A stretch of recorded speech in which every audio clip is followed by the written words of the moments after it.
নমস্কাৰ 24 লাইভ চাই থকাৰ বাবে ধন্যবাদ। এই মুহূৰ্তত লৈ আহিছো এটা বিশেষ খবৰ। এবাৰ এটা বিতৰ্কিত ফেসবুক পোষ্ট বটদ্ৰৱাৰ প্ৰাক্তন AIDFৰ নেতাৰ যুৱতী আৰু মহিলাক লৈ এটা বিশেষ ফেসবুক পোষ্ট আৰু ইতিমধ্যে সেই ফেসবুক পোষ্টে এতিয়া হৈ পৰিছে ভাইৰেল। সবিশেষ লৈ আহিছো এই মুহূৰ্তত। এজন প্ৰাক্তন AIDFৰ নেতাৰ বিতৰ্কিত ফেসবুক পোষ্টে এতিয়া তুলপাৰ লগাইছে সমগ্ৰ ৰাজ্যতে ফেসবুক পোষ্টে তুলপাৰ লগাইছে। সিদ্দিকুৰ ৰহমানে ফেসবুকত লিখিছে, তেওঁ ফেসবুকত ইতিমধ্যে লিখিছে বিতৰ্কিত ভাবে তেওঁ লিখিছে, কৰ্মসূত্ৰে সংখ্যালঘু অধ্যুষিত অঞ্চলত চাকৰি কৰা খিলঞ্জীয়া যুৱতীসকল সাৱধানে থাকক, তেন্তে আৰু যদিহে তেওঁলোকৰ হৈতে কিছু ঘটনা হয় তেন্তে উজনি অসমত সংখ্যালঘুক অত্যাচাৰ কৰা 30টা দল সংগঠন হ'ব দায়ী। সেই সংখ্যালঘু অঞ্চলৰ পৰা শীঘ্ৰেই যুৱতী মহিলাসকলক লৈ যাবলৈ আহ্বান। বিতৰ্কিত মন্তব্যৰ পিছতে ৰাজ্যৰ নাৰী সমাজৰ মাজত এতিয়া সৃষ্টি হৈছে তীব্ৰ প্ৰতিক্ৰিয়া। সেই ফেসবুক পোষ্টটো এই মুহূৰ্তত আমি দেখুৱাবলৈ চেষ্টা কৰিম আৰু এই ফেসবুক পোষ্টটো এতিয়া হৈ পৰিছে ভাইৰেল সামাজিক মাধ্যমত, কিয়নো যেহেতু এতিয়া ৰাজ্যত সকলোতে এতিয়া প্ৰতিবাদ চলিছে আৰু এই প্ৰতিবাদৰ মাজতে এই লোকজনৰ এতিয়া এই ফেসবুক পোষ্টে বিশেষ চৰ্চা লাভ কৰিছে। বিতৰ্কিত মন্তব্য কৰিছে তেওঁ এই ফেসবুক পোষ্টৰ জৰিয়তে। তেওঁ লিখিছে যে কৰ্মসূত্ৰে সংখ্যালঘু অধ্যুষিত অঞ্চলত চাকৰি কৰা খিলঞ্জীয়া জীয়ৰী বোৱাৰীৰ লগত যদি কোনো অঘটন সংঘটিত হয় তেন্তে উজনি অসমত সংখ্যালঘুক অত্যাচাৰ কৰা 30টা দল সংগঠনৰ নেতাসকল দায়ী হ'ব। সেই সংখ্যালঘু অঞ্চলৰ পৰা শীঘ্ৰেই যুৱতী মহিলাসকলক লৈ যাবলৈ আহ্বান। বিতৰ্কিত মন্তব্যৰ পিছতে এতিয়া ৰাজ্যৰ নাৰী সমাজৰ মাজত সৃষ্টি হৈছে তীব্ৰ প্ৰতিক্ৰিয়া।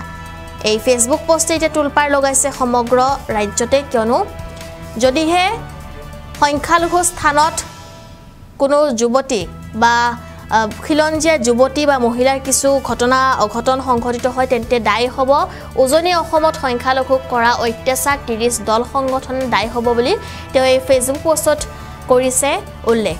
এই ঘটনাৰ সন্দৰ্ভত কিছু মন্তব্য প্ৰকাশ কৰা হৈছে, সেই মন্তব্য শুনাই ল'বলৈ চেষ্টা কৰিম। বৰ্তমান আমি অসমত সুৰক্ষিত কিন্তু নহয়, আমি বৰ্তমান অসমত থকা জীয়ৰী বোৱাৰীসকল সুৰক্ষিত নহয় আৰু তেনেস্থলত যদি তেওঁ এনেধৰণৰ বিষবাষ্প পাইছে, এনেধৰণৰ মন্তব্য যদি তেওঁ দিছে, আমি ভাবো তেখেতক সোনকালে কৰায়ত্ব কৰিব লাগে, আৰক্ষী প্ৰশাসনে তেখেতক এৰেষ্ট কৰিব লাগে। কাৰণ বৰ্তমান যি অসমত পৰিস্থিতি হৈ আছে, সকলোতে সাম্প্ৰদায়িক মনোভাৱ বিয়পি আছে মানুহৰ মাজত, তেনেস্থলত তেওঁ এনে যুক্তি দিয়াটো কথা নহয় আচলতে।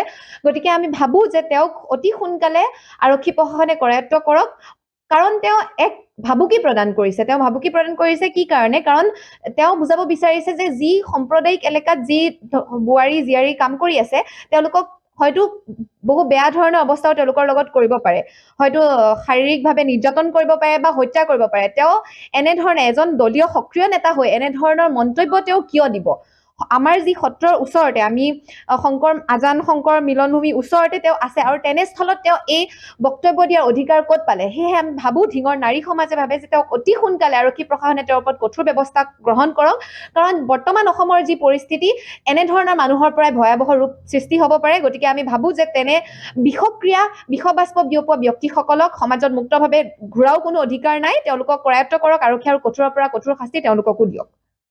হয়, চৰকাৰে এটাই দাবী জনাম, কাৰণ তেওঁ যিহেতু হেনে মন্তব্য কৰিছে আৰু তেওঁ জেদত পৰি হয়তো তেনেধৰণৰ কাম কৰিও পেলাব পাৰে। গতিকে চৰকাৰলৈ এটাই অনুৰোধ যে তেওঁলোকে আমাৰ যি কৰ্মৰত সংখ্যালঘু এলেকাত যি আমাৰ কৰ্মৰত মহিলা আছে তেওঁলোকক সুৰক্ষা প্ৰদান কৰক আৰু এওঁৰ ওপৰত যি সিদ্দিকুৰ ৰহমান তেওঁৰ ওপৰত কঠোৰ ব্যৱস্থা গ্ৰহণ কৰক। কাৰণ তেওঁ যি মন্তব্য দিছে এয়া আচলতে সমাজৰ বাবে এক সুস্থিৰ পৰিস্থিতি সৃষ্টি নকৰিব, কাৰণ বৰ্তমান অসমত হওক পৰিস্থিতি বহুত বেছি বেয়া।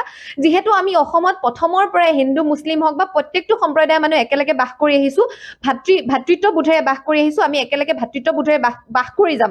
আৰু যাতে তেনেধৰণৰ মন্তব্য এনেধৰণৰ বিষবাষ্প বিয়পোৱা কোনো ব্যক্তি এওঁক দেখি যাতে দ্বিতীয়জন সৃষ্টি নহয়, সেইবাবে আৰক্ষী প্ৰশাসনে ইয়াৰ ওপৰত কঠোৰ দায়িত্ব গ্ৰহণ কৰিব লাগে, ব্যৱস্থা গ্ৰহণ কৰিব লাগে।